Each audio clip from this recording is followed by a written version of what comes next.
لگ بھگ 1.5 گھنٹے بعد سائمہ NGO کی کار میں ڈرائیور کے ساتھ لانڈھی میں ان کی سائٹ پر پہنچی جہاں محبوب ایسوسی ایٹس کا نیا پروجیکٹ جاری تھا۔ وہاں تعمیراتی مشینری متحرک نظر آ رہی تھی، سریے، اینٹ، بجری کے ڈھیر بکھرے ہوئے تھے، بنیادیں کھد چکی تھیں، ان کی بھرائی کا کام شروع ہونے والا تھا۔ اس کی کار سائٹ کے کونے میں بنے ہوئے ماڈل بنگلے کے سامنے جا کر رک گئی۔ اس پروجیکٹ میں محبوب ایسوسی ایٹس اپنے کلائنٹس کو بنگلے تیار کر کے دے رہی تھی۔ ایک ماڈل بنگلہ انہوں نے تیار کر رکھا تھا، اسی میں ان کا دفتر بھی تھا۔ یہ کافی بڑا پروجیکٹ تھا، دور دور تک مزدور کام کرتے نظر آ رہے تھے۔ درمیان میں پیلی مخصوص ٹوپیوں میں انجینئر اور آرکیٹیکٹ بھی نظر آ رہے تھے۔ ان کے ہاتھوں میں نقشہ تھا جس کے مطابق وہ لوگ کام کر رہے تھے۔ ماڈل بنگلے کے باہر ایک بوڑھا سا چپڑاسی اسٹول پہ بیٹھا ہوا تھا۔ آپ NGO سے آئی ہیں سائمہ بی بی؟ چپڑاسی نے گاڑی سے اترتے ہی سائمہ سے سوال کیا تو وہ سمجھ گئی کہ محبوب احمد خان نے اسے پہلے سے اس کی آمد کے بارے میں بتا دیا ہوگا۔ ہاں بابا، میں ہی سائمہ ہوں۔ محبوب صاحب کہاں ہیں؟ جی ہاں، وہ آپ کا انتظار کرتے ہیں بی بی صاحبہ، چپڑاسی نے خوش مزاجی سے کہا اور اسے ساتھ لے کر اندر داخل ہو گیا۔ وہ بنگلہ بہت شاندار طریقے سے تعمیر کیا گیا تھا۔ ویسے بھی تعمیراتی کمپنیوں کا یہ اصول ہوتا ہے کہ وہ اپنے گاہکوں کے لیے ماڈل بنگلہ یا فلیٹ ایسا تیار کرتی ہے اور اسے اتنے شاندار طریقے سے فرنش کرتی ہے کہ دیکھنے والے کی آنکھیں کھلی کی کھلی رہ جاتی ہیں۔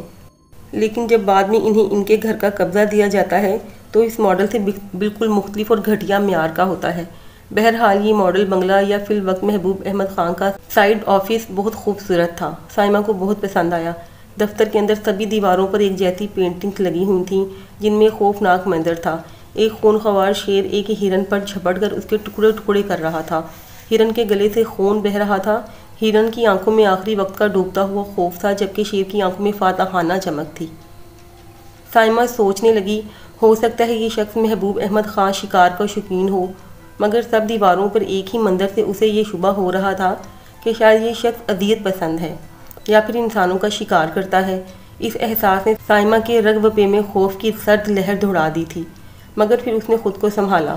وہ پرانے زمانے میں نہیں بلکہ دور جدید میں جی رہی تھی۔ وہ دن رات اس موضوع پر تقریریں وغیرہ سنتی تھی کہ آج کے دور میں عورت مرد کے برابر تھی۔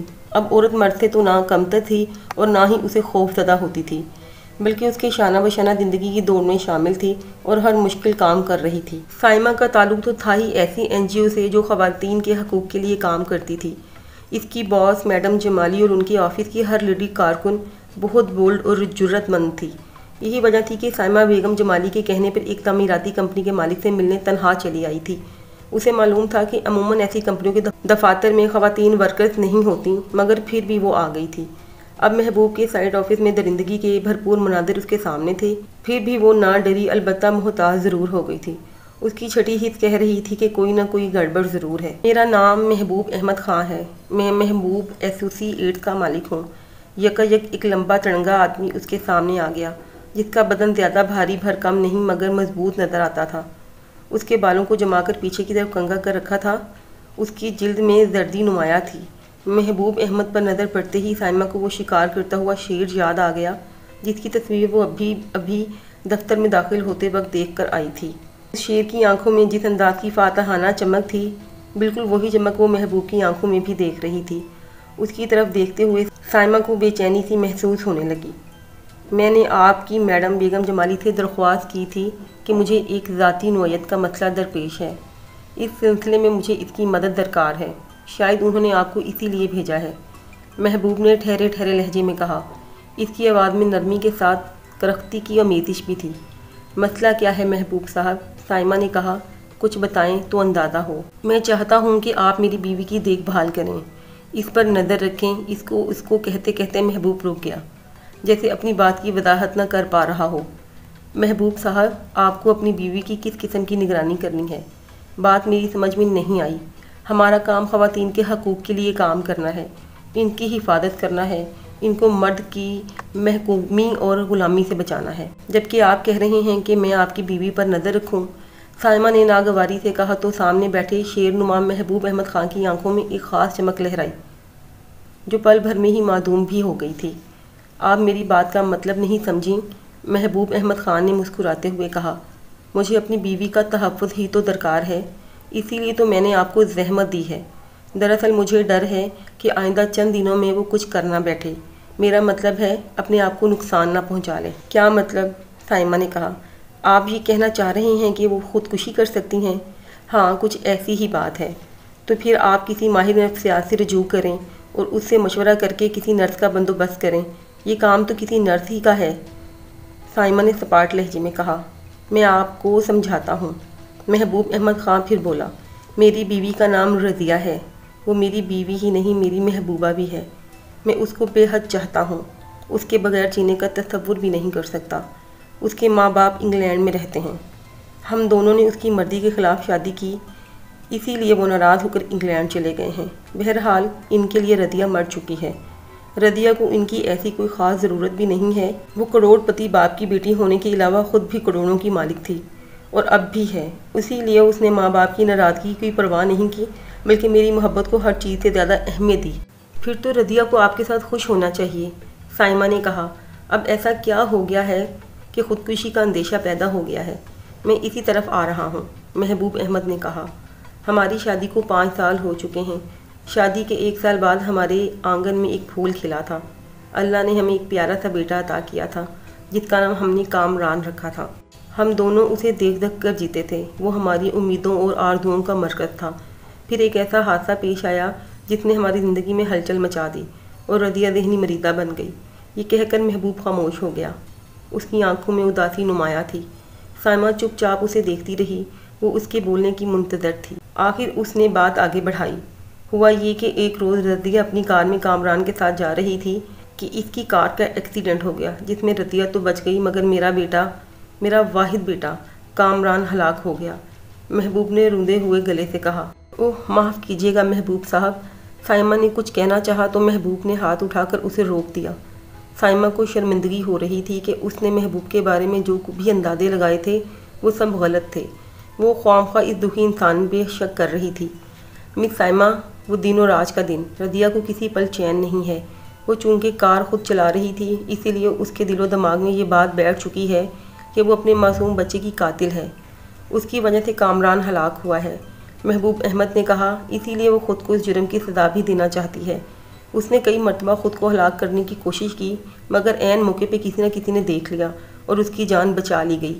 میں دن بھر مختلف سائٹس پر رہتا ہوں، ہیڈ آفس میں بھی بیٹھتا ہوں، اسی لیے ہر وقت رضیہ کی چوکیداری نہیں کر سکتا۔ میرا گھر کلفٹن کے ساحل کے بالکل سامنے ہے۔ کئی مرتبہ رضیہ نے پانی میں چھلانگ لگا کر ڈوبنے کی کوشش بھی کی، مگر ہر مرتبہ اسے بچا لیا گیا۔ جب میرے بچے کی برسی آنے والی ہوتی ہے تو اس کو دورہ پڑ جاتا ہے۔ اس وقت وہ کسی سے بھی نہیں سنبھلتی اور بار بار گھر سے باہر جانے اور خود کو ختم کرنے کی کوشش کرتی ہے۔ ٹھیک 1 ہفتے بعد میرے کامران کی تیسری برسی آ رہی ہے۔ مجھے اندیشہ ہے کہ کہیں وہ اس بار بھی ایسی کوئی کوشش نہ کرے۔ ادھر میرے کاروباری مصروفیت بھی بڑھ گئی ہے اور میں ہر وقت اس کے ساتھ نہیں رہ سکتا۔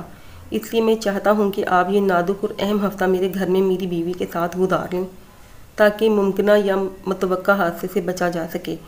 میں نے بیگم جمالی کو مختصر بات بتائی تھی، تفصیل سے آپ کو بتا دی ہے۔ آپ ان سے فون پر رابطہ کر کے ساری صورتحال بتا دیں اور پھر مجھے اپنے فیصلے سے آگاہ کر دیں کہ آپ اس معاملے میں میری مدد کرنے کے لیے تیار ہیں یا نہیں۔ ویسے میں آپ کو اس 1 ہفتے کے کام کا منہ مانگا معاوضہ دینے کو تیار ہوں۔ یہ کہہ کر محبوب احمد خاموش ہو گیا۔ مجھے کرنا کیا ہوگا؟ سائمہ نے سوال کیا۔ ان دنوں رضیہ بہت کم گھر سے باہر جاتی ہے، محبوب احمد نے جواب دیا۔ بہرحال اگر وہ کہیں جائے تو آپ اس کا پیچھا کریں، گاڑی میں آپ کو دے دوں گا، ڈرائیونگ تو آپ کو آتی ہوگی۔ محبوب نے سوالیہ نظروں سے سائمہ کی طرف دیکھا تو اس نے اقرار میں سر ہلا دیا۔ رضیہ کے کوئی رشتہ دار ہیں یہاں؟ سائمہ نے محبوب سے پوچھا۔ یہ تو میں بتا ہی چکا ہوں کہ اس کے ماں باپ انگلینڈ جا چکے ہیں۔ اس شہر میں دور کے چند ایک عزیز ہیں، مگر بیٹے کی موت کے بعد رضیہ نے خود کو گھر میں قید کر لیا ہے۔ وہ کسی سے ملنے نہیں جاتی اور نہ کسی کو بلاتی ہے، محبوب احمد نے جواب دیا۔ سائمہ نے اسی آفس سے اپنی میڈم کو فون پر ساری بات بتائی۔ انہوں نے تفصیل سننے کے بعد سائمہ سے کہا، تم بے فکر ہو کر رضیہ کے پاس چلی جاؤ، میں تمہاری خیر خیریت معلوم کرتی رہوں گی، گھبرانا نہیں۔ کوئی بھی مشکل ہوئی تو تم اپنی میڈم کو اپنے پاس پاؤ گی۔ میں تمہاری امی کو فون کر دوں گی کہ تمہیں میں نے ایک اہم کام کے سلسلے میں حیدرآباد بھیجا ہے۔ سائمہ کو اپنی امی کی زیادہ فکر نہیں تھی۔ وہ اکثر میڈم کے ساتھ NGO کے حوالے سے مختلف دوروں پر مختلف شہروں میں جاتی رہتی تھی۔ اس کی امی یہ بات جانتی تھیں اور میڈم پر اعتماد بھی کرتی تھیں، اس لیے سائمہ نے میڈم کا شکریہ ادا کرتے ہوئے رضیہ کے پاس جانے پر آمادگی ظاہر کر دی۔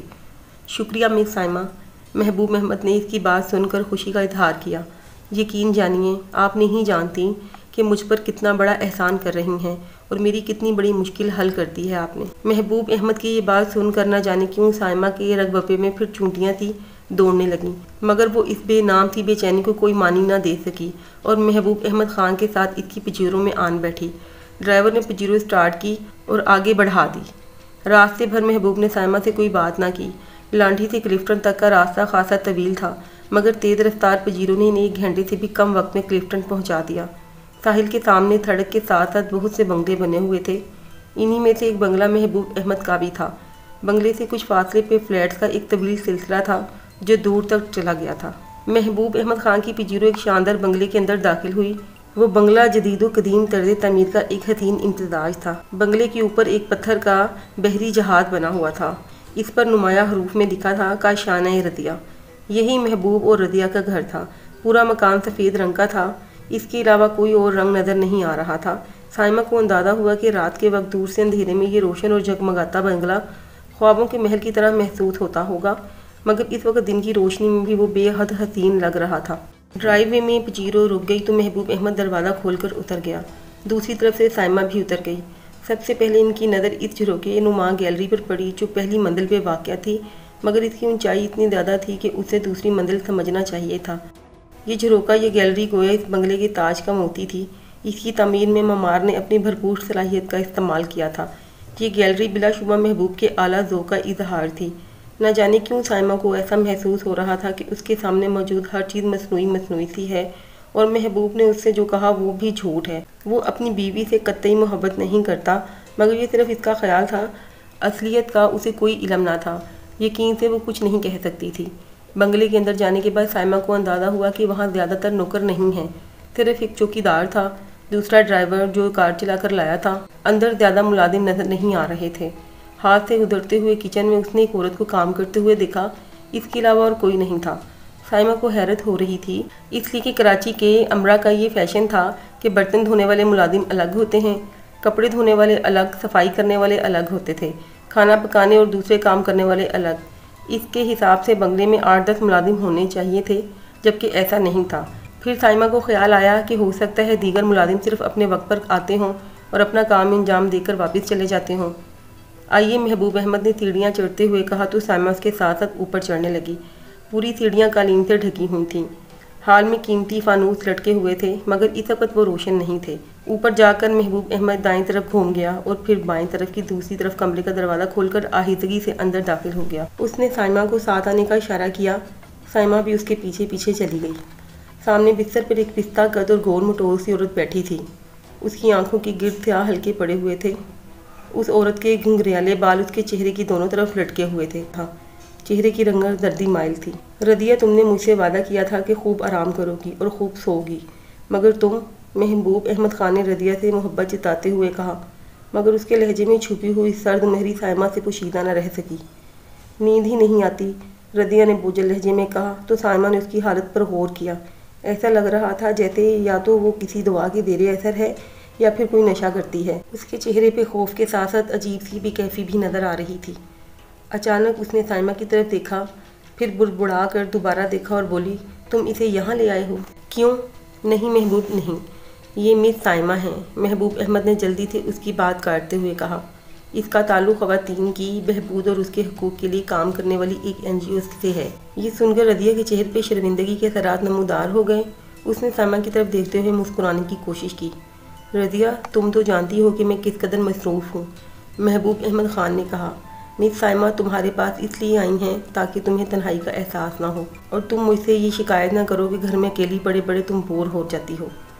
تو کیا یہ بہت دن ہمارے ساتھ رہیں گی؟ رضیہ نے خوشی کا اظہار کرنے کی کوشش کی، مگر شاید بوجھل طبیعت کے باعث وہ یہ اظہار کھل کر نہ کر سکی۔ بہت دن تو نہیں، البتہ کچھ دن ضرور تمہارے ساتھ رہیں گی، محبوب احمد نے کہا۔ اتنے دن جتنے دن میں بہت مصروف رہوں گا، تم ایسا کرو کہ ان کے لیے مہمانوں والا کمرہ صاف کرا دو، یہ وہاں ٹھہر جائیں گی۔ اور ہاں، مجھے ذرا جلدی ہے، سائٹ پر پہنچنا ہے۔